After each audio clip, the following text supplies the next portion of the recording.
पुरनिया जब देखा कहे यार ई कहाँ के बहरासू मेहरारू आइल है। मैंने गांव देहात कर रही तो चिन्हाई, लेकिन गांव कर रहा है तब तक चिन्हा है।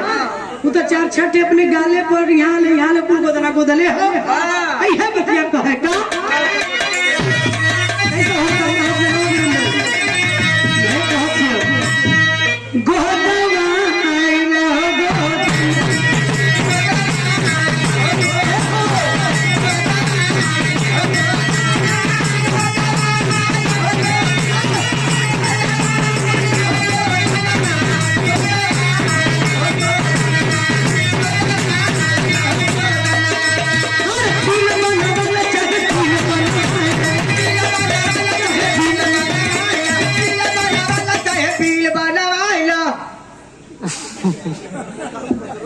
पदरो दिखाई कर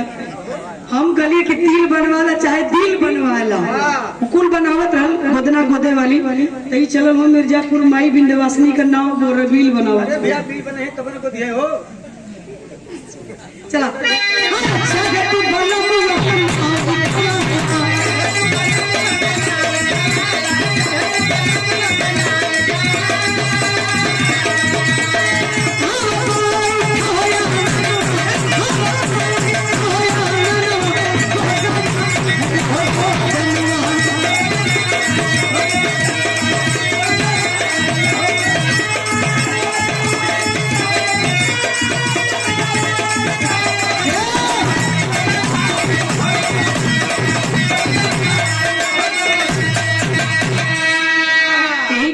स्वर्गीय रामदेव गुरु जी गावे अपने आवाज में तो का गावे मास्टर बहुत नाम होता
की भरे दरबार में भरी महफिल में